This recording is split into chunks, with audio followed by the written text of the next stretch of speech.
Monsieur, bonjour et bienvenue à ce nouveau numéro de votre émission. Pour ce numéro, je reçois pour vous aujourd'hui monsieur Edmond Sadonou. Il est consultant, conseiller agréé en droit d'immigration au Canada, expert comptable, fiscaliste du Canada, commissaire à l'assermentation et aux affidavits du Canada et PDG des cabinets Canada Expert Pro. Monsieur Sadonou, bonjour. Bonjour. Merci d'avoir encore une fois accepté mon invitation. Oui, c'est toujours un plaisir. Avec vous, il sera question une fois encore de l'immigration au Canada, mais l'aspect qui nous intéresse ce matin, c'est le taux de refus des Africains francophones qui veulent immigrer justement vers le Canada, qui a atteint un niveau qui interpelle. Ce n'est pas moi qui le dis, plutôt le résultat d'une enquête conduite par la journaliste canadienne Sarah Champagne du quotidien Le Devoir, paru le 19 novembre 2021. Rappelons aux téléspectateurs, M. Sadonou, que Le Devoir est le journal officiel du Québec. Sarah a donc diligenté cette enquête indépendante qui a regroupé des spécialistes d'immigration, des universitaires, le gouvernement du Québec et l'immigration réfugiée citoyenneté du Canada, en abrégé l'IRCC. De cette enquête qui fait froid au dos, il faut avoir le courage de le dire. Il ressort que le taux de refus des Africains francophones avoisine les 90%, parfois, même dans certains cas, dans certains dossiers, cela avoisine les 100%. Monsieur Sadonou, comment peut-on expliquer cette situation? Alors, c'est vrai que le taux de refus des Africains francophones, c'est un peu, même si on voit en termes de pourcentage, c'est un peu élevé, mais disons que il faut d'abord clarifier les choses. Le visa, ce n'est pas un droit. Le visa, c'est un privilège. Un privilège qui appartient à une nation d'accepter quelqu'un d'aller dans son pays.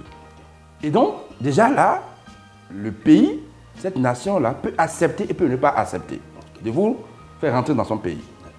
Maintenant, aujourd'hui, on sait pertinemment que le Canada, c'est l'une des nations qui s'est opposée à la discrimination, au racisme de tout genre. C'est le leader de la défense des droits de l'homme et de l'antiracisme. Parce que ça défait les manchettes. Le taux de refus des Africains francophones s'est élevé. Les gens sont d'accord. Mais les gens pensent que le Canada est raciste. En fait, les Africains, c'est-à-dire l'Afrique du Sud-Sahara, l'Afrique noire. Non, c'est pas vrai. C'est pas vrai. On a l'impression que le Canada a quelque chose contre les Africains. Non, pas du tout. Pas du tout. Ceux qui connaissent bien la politique canadienne et connaissent surtout le Parti fédéral, les partis qui sont au fédéral, ils sont tous contre le racisme. Le Canada, d'abord, c'est un pays multiculturel. Le problème est ailleurs. Nous sommes bien placés pour vous dire le problème est ailleurs. Expliquez-nous alors. Le problème est carrément ailleurs, en ce sens que déjà là, le Canada a structuré son immigration différemment. Nous l'avons tellement martelé. Il y a des tests en vigueur. C'est du droit pur. C'est du droit. Ça veut dire qu'il y a la loi de l'immigration et de la protection des réfugiés. Il y a le RIP, le règlement de l'immigration et de la protection des réfugiés. Et il y a beaucoup d'autres tests en vigueur. Et que tout dossier doit suivre un certain nombre. Et nous savons pertinemment que nous, Africains, nous n'aimons pas suivre le formalisme. Ce qui est officiel, légal, structurel. C'est comme ça. Il faut avoir l'humilité de le Alors que les décideurs, c'est des juges, des agents, qui prennent des décisions, ils se basent sur des tests. Et lorsque le dossier est monté et respecte les tests en vigueur, le décideur, il sait ça tout de suite. Le décideur, lui, le sait tout de suite. Quand c'est monté par un professionnel qui s'y connaît, ou bien le dossier respecte tous les règlements, les alinéas, tout, le décideur, lui, le sait. Et on sait pertinemment que l'Africain, la majorité ne veut pas suivre ce qui est officiel, ce qui est légal. Donc ce n'est pas du racisme. C'est vrai qu'il y a d'autres problèmes, il y a aussi notre culture, notre façon. Mais cette culture-là, cette façon qui n'est pas parfois les meilleurs, il y en a certains dedans, là, vraiment, il faut on doit se poser des questions. Ça se transmet dans les dossiers. Parce que c'est un traitement sur dossier. Ce que vous êtes, On le voit à travers le dossier. Quand on prend le dossier, on sait déjà votre personnalité. Si aujourd'hui le Belge, le Français, le Britannique, lui, pour pouvoir faire un dossier, il va contacter un spécialiste agréé dans le domaine pour avoir tous les conseils nécessaires. L'Africain ne le fera pas. Il va passer par un cousin, par un oncle, par ci, qui ne s'y connaît pas, parce qu'il va dire, bon, lui, il est déjà parti là-bas, et c'est ça. Le taux de refus des Africains francophones caracole les 90, parfois 100%. C'est vrai. Justement, on y reviendra peut-être. En parlant de Melia, j'ai un cas, toujours dans le rapport de cette journaliste canadienne qui m'intéresse, un cas d'un couple congolais, Dorothée et Mbougou, qui ont respecté toutes les étapes, ils ont fourni toutes les preuves nécessaires. C'est-à-dire qu'ils sont nantis, ils ont de l'argent, ils ont fait tout, mais leur visa a été refusé. Qu'est-ce qui peut expliquer ça? C'est-à-dire, surtout quand on connaît la mentalité africaine, la culture africaine, c'est-à-dire que quand on consulte un expert, on donne l'argent, on croise le doigt, on attend notre visa. Est-ce que ça peut arriver ou on peut avoir tout le dossier à jour et ne pas avoir notre visa? Je rappelle que d'abord, ce cas-là, ça défait les manchettes, c'est vrai, et ce n'est pas seulement ce cas, il y en a plein d'autres personnes. D'accord? J'ai juste pris l'exemple là. D'accord. Ce sont des personnes qui exercent dans le milieu pétrolier, il y en a d'autres qui ont donné des milliards, ils ont des biens, des comptes bancaires fournis, ils ont tout. Je profite pour dire à ceux qui nous regardent, il ne suffit pas d'avoir de l'argent pour aller au Canada. Comment ça?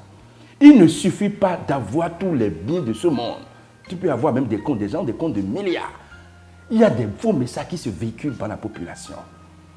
Et les gens pensent que j'ai de l'argent, je suis milliardaire, j'ai des biens, j'ai ci, j'ai ça. Non, vous aurez accumulé tous les biens, vous aurez toujours un refus. Parce que les tests sont clairs. Les tests ne se basent pas sur du bien, ce n'est pas bien, ce n'est pas le bien des biens.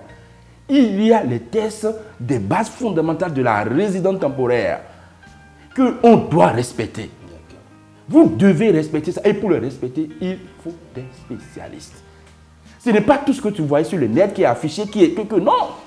Il faut des spécialistes qui doivent savoir qu'à telle étape, c'est comme ça qu'on doit faire. Nous n'allons pas tout dire sur ce plateau, mais sachez que ce n'est pas l'accumulation des biens, de l'argent, de tout. Ces couples-là sont allés même faire un diplôme universitaire de deuxième cycle. Ouais. Donc, tu peux avoir tout. Tu auras un refus. Parce que l'Africain n'aime pas le formalisme. Si aujourd'hui les gens, même s'ils vont monter leur propre dossier, ils vont contacter des spécialistes. Ils vont contacter des spécialistes qui vont leur dire, voilà l'interprétation des lois de ce test-là. Voilà ce que vous allez faire. Ils vont payer l'évaluation, même peut-être, et avoir toutes ces informations avant. C'est parce que le dossier manque de façon claire des aspects qui ne concordent pas avec le règlement et la loi. C'est ça. Et ce ne sont pas des biens. Il est temps que l'Africain, nous les Africains, puissions comprendre. Ce n'est pas du racisme. Le gouvernement du Canada a besoin de la main-d'œuvre. Mais il faut quand même que les tests qu'ils ont votés, et les tests soient respectés. Et les autres pays respectent ça. L'Afrique ne respecte pas ça. On crie au racisme, on crie que non, c'est pas ça. Il faut connaître la loi. Il faut connaître la loi de l'immigration, de la protection des réfugiés et son interprétation. Il faut connaître le règlement. Comment interpréter les règlements? Si aujourd'hui je confie mes dossiers à n'importe qui, mais c'est normal, voilà le problème. Qui ne peut étudier en droit et qui se permet de prendre des dossiers, nous faisons ça. Donc c'est ça le problème. Donc ce n'est pas lié à l'argent, ce n'est pas lié au diplôme européen, ce n'est pas lié au bien, pas du tout. Il faut respecter les tests. Les tests. Et se conférer à un spécialiste du domaine. C'est comme ça. Super. Monsieur Sadoun, vous étiez en train de mettre le doigt sur ça il y a de cela quelques minutes. Les diplômes canadiens. J'ai constaté que je parle toujours de ce couple congolais. Lors de la procédure pour aller au Canada, ils ont profité pour étudier en France, pour avoir des diplômes au niveau de la France par exemple. Mais pourtant, ils insistent à aller étudier au Canada, à avoir des diplômes canadiens. Pourquoi c'est si important pour les Africains, pas seulement les Africains, les Européens aussi, les autres pays aussi, d'avoir coûte que coûte le diplôme canadien? Mais c'est très simple. Les diplômes canadiens ont une valeur incommensurable. une valeur 100%. C'est-à-dire, on ne peut pas l'expliquer. C'est comme ça. Les diplômes du Canada, il suffit de connaître un peu l'histoire du Canada, de connaître un peu comment le Canada s'est formé, les réformes qui ont eu lieu, comment ces peuples-là ont mis leur intelligence ensemble pour concevoir c'est-à-dire un système éducatif, un système de santé. C'est le meilleur au monde. Pourquoi les Français, vous savez pas, les Français, les Belges, les Britanniques courent pour aller au Canada, pour avoir un permis d'études, avoir un diplôme canadien. Et nous, les Africains, qu'est-ce qu'un diplôme africain va valoir devant? Poser la question, c'est y répondre. Si aujourd'hui, ces couples-là, ils sont allés faire un diplôme de master en France, dans une université prestigieuse française, et ils tiennent coûte que coûte. Ils l'ont dit, lisez bien le rapport. Nous voulons donner un essor, un essor international à notre carrière. Aujourd'hui, si tu veux être un leader du monde, et tu veux donner un essor, c'est-à-dire que tu veux donner un coup de pouce à ta carrière et avoir le respect et créer de la valeur ou bien être utile vraiment à la société de façon significative, c'est le diplôme canadien. Parce que c'est comme ça. Le système éducatif canadien, c'est l'un des meilleurs, pour ne pas dire le meilleur au monde. C'est pour ça que ça a tant de valeur. Donc aujourd'hui, tout le monde le sait, c'est comme ça. C'est comme ça. Les Africains doivent se... Et donc, malgré le fait que cette personne-là, ce couple-là, est parti en France, ils étaient en train de faire la procédure. Ça a pris tellement du temps. C'est tellement long. Ils ont eu des refus. Malgré ça, ils sont allés faire, ils sont diplômés, ils sont allés faire des diplômes en France. Ils ont ajouté ça au dossier. Ils ont mis plus de $100,000 américains. Ils ont mis leur héritage, les biens. D'autres couples ont mis des biens notarisés, certifiés par des spécialistes internationaux. Et donc, qu'est-ce qui s'est passé? Malgré ça, ils ont eu un refus. Et ce n'est pas eux. Le taux parfois caracole les 100%. On a donné des exemples clairs. Le rapport donne le Bénin, le Togo, la Côte d'Ivoire, le Cameroun, le Congo, tous les pays, ces pays-là, le taux caracole 80%, 90%, et d'où le rapport pour certains, c'est 100%. Le phénomène est créa, il est temps qu'on se réveille. Ça ne respecte pas la loi du tout. C'est pas bon. Justement, en parlant de facilité, vous l'avez mentionné il y a cela quelques jours. Vous le redites à chaque occasion, si vous avez l'occasion de vous adresser aux Africains. Nous aimons tellement la facilité. Il y a un cas, un cri d'appel parmi tant d'autres que vous recevez au niveau de votre cabinet. Je préfère taire le nom, mais je vais vous faire le résumé rapidement de ce jeune homme qui a bousillé pratiquement son rêve canadien. Il dit ceci, je cite, « Par la présente, je tiens à vous saluer et profiter de l'occasion pour vous féliciter pour le travail combien noble que vous effectuez à travers le monde. Je viens respectueusement solliciter auprès de votre haute bienveillance pour la gestion d'une situation délicate. Ma situation demeure compliquée au regard de la loi sur l'immigration et de la protection des réfugiés. J'ai eu un refus avec interdiction d'accès au territoire du Canada pour une période de 5 ans suite à un dossier monté par un ami vivant au Canada. Il avait monté le dossier avec une fausse déclaration sans mon avis et la décision prise ne me permet pas de faire une autre demande. N'ayant aucune idée de cette décision, j'ai présenté une nouvelle et un refus fit place avec les motifs de l'antécédent. J'aimerais solliciter votre haute bienveillance pour un recours de levée de peine et les mesures à prendre pour être réadaptées à la présentation d'une nouvelle demande. Monsieur Sadonou, ça vient confirmer ce que vous êtes en train de dire justement. Pourquoi l'Africain n'aime pas écouter? Ces cas, c'est nombreux. Nous recevons ces cas tous les jours. Beaucoup d'Africains sont en train de bousiller leur projet, pour ne pas dire leur projet de vie, au Canada. Vous voyez ce jeune homme, on peut vous donner ces cas-là. Beaucoup. Nous en recevons plein. Et quand on regarde bien son cri de cœur, c'est que ce sont des gens qui sont au Canada et qui ne sont pas des spécialistes, qui disent je vais te monter ton dossier, je suis au Canada, et voilà. Ces cas-là, c'est beaucoup. Il dit, sans mon avis, nous ne croyons pas trop. Il a eu bien son avis, il a donné son dossier à quelqu'un c'est un membre de la famille, bien un ami, qui dit, bon, moi, je connais ça, je fais voyager des gens, viens. Et c'est ça. Ces cas-là, c'est plein. On va respecter les tests. Et donc, les personnes ne connaissant pas ça a violé l'un des 9 motifs d'interdiction de territoire. Et il y a beaucoup d'autres tests qui ont été violés. Et donc, voilà. Et quand il dit interdiction là, je peux vous garantir aujourd'hui que c'est terminé pour lui. Je m'excuse de le dire. C'est terminé à vie et pour lui et pour tous les membres de sa famille. Ah oui, c'est comme ça. Il sait très bien que pour faire la demande, on demande tous les membres, le père, la mère, les frères et sœurs, tout le monde. Quand ils vont, c'est comme ça. Lorsqu'il y a un voleur dans une famille, la probabilité est forte que l'autre membre de la famille aussi peut voler. Je m'excuse de le dire comme ça. C'est comme ça. Terminé pour cette famille, terminé pour eux. Et c'est comme ça que ça, nous avons ces cas-là plein, tous les jours. Les gens ne veulent pas suivre. Il est vrai, nous le disons clairement, aucun spécialiste du monde entier, aucun spécialiste du droit du monde entier n'a l'obligation de résultat.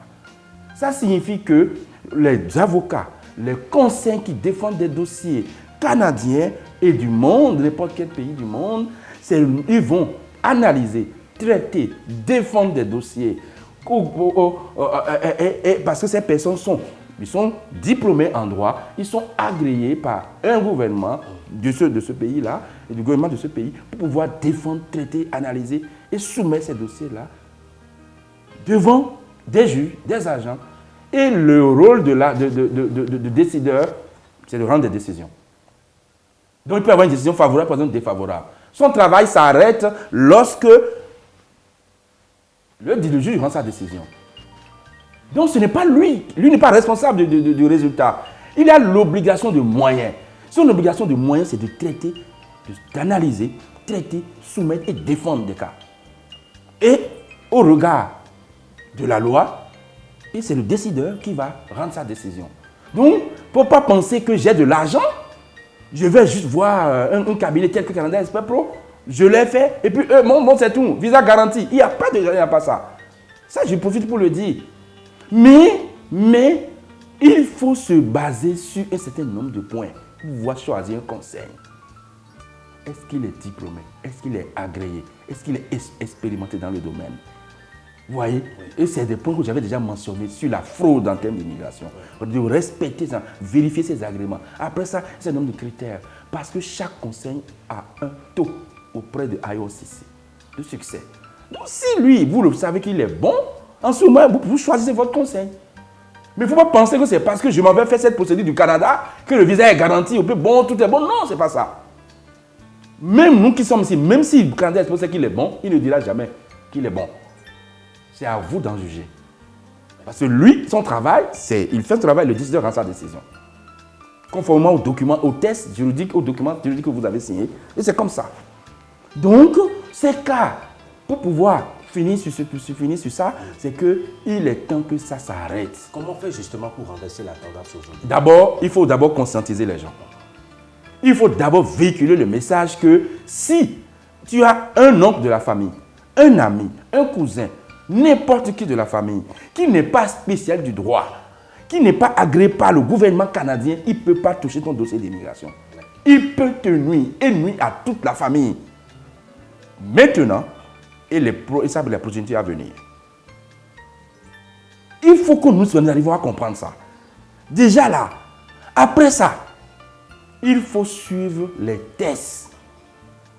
Il faut suivre les tests. Si vous n'avez pas de l'argent pour monter un dossier, payez la consultation au moins. Et lors de l'évaluation, vous pouvez demander une évaluation approfondie. Un accompagnement, simplement. Un accompagnement, c'est-à-dire, on vous accompagne, vous donne des conseils pour dire ça, ce n'est pas bon, faites-y à la place, faites-y à la place.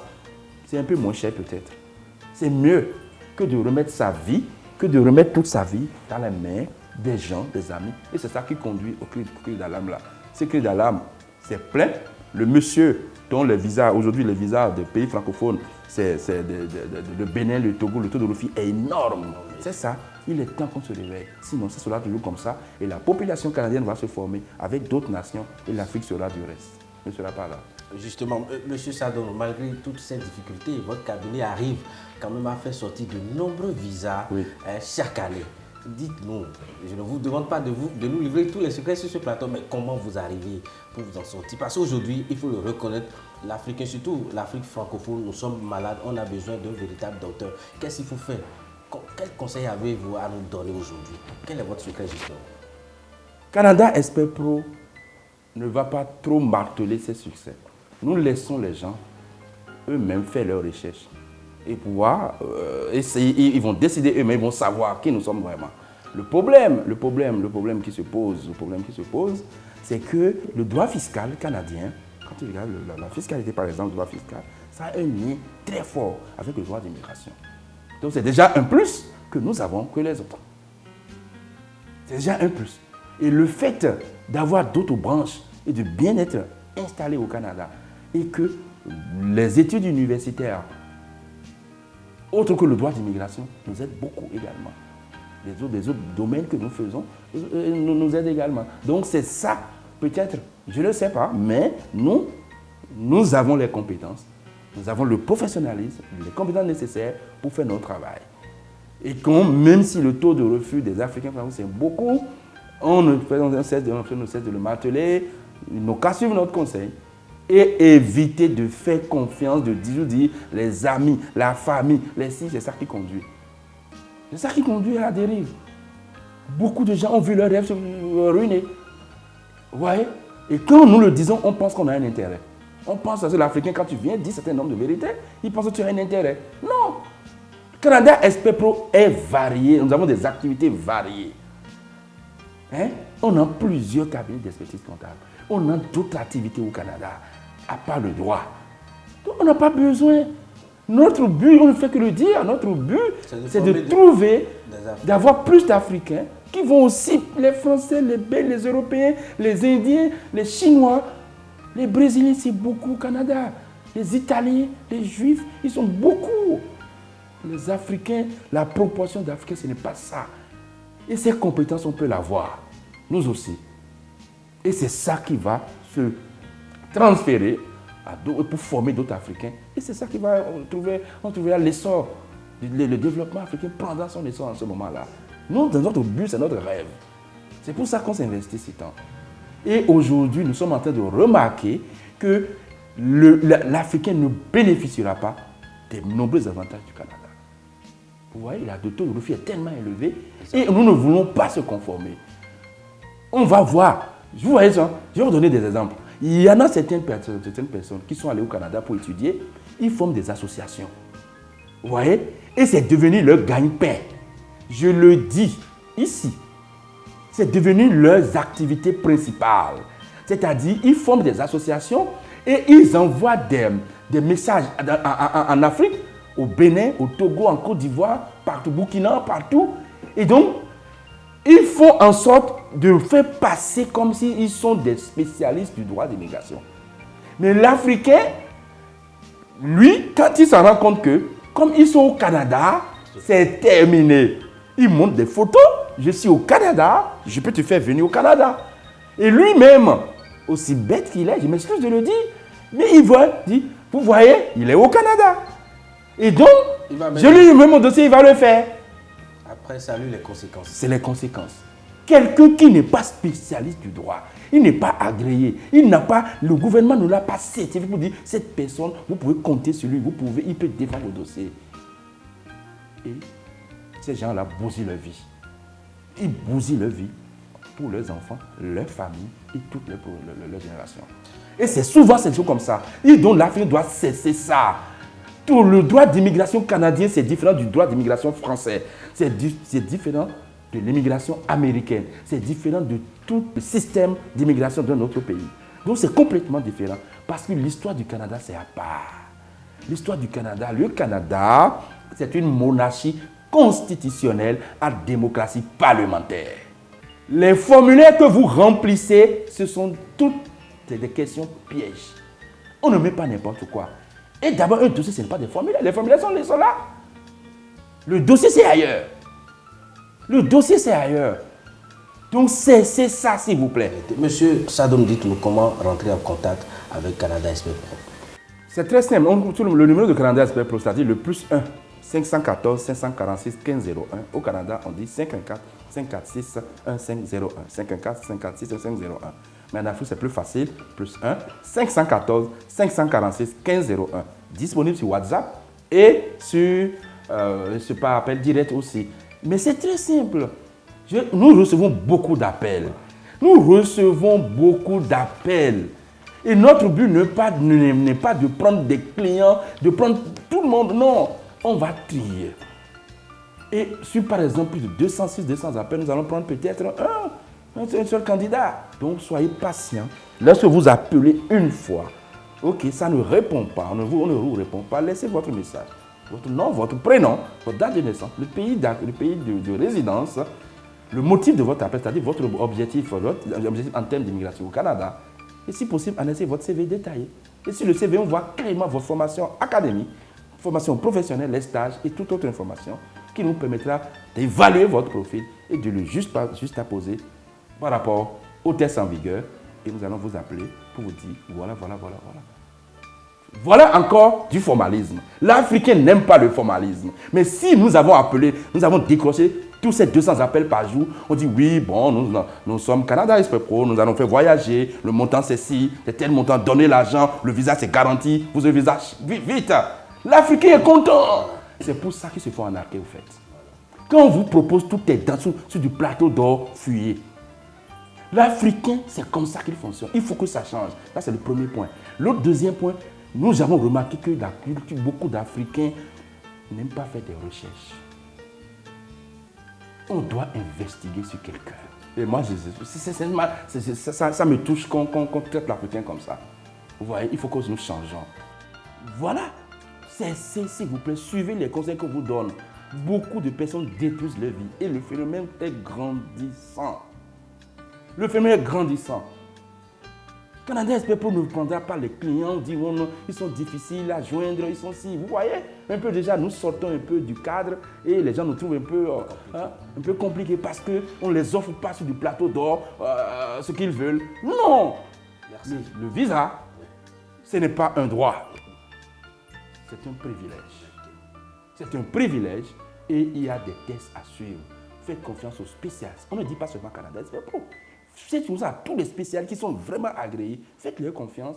Ils doivent respecter le code d'éthique de déontologie de la profession et vous allez investiguer un peu sur eux avant de leur confier votre dossier. Merci beaucoup à vous, M. Edmond Sadonou. Le visa n'est pas un droit, c'est un privilège. C'est ce que je retiens de votre conclusion. Je rappelle que vous êtes consultant, conseiller agréé en droit d'immigration au Canada, expert comptable, fiscaliste du Canada, commissaire à la segmentation et aux affidavits du Canada et PDG des cabinets Canada Express Pro. M. Sadonou, merci de nous avoir accordé votre temps. Mesdames, Messieurs, c'est déjà la fin de cette émission. Merci de nous avoir suivis. À très vite. Au revoir.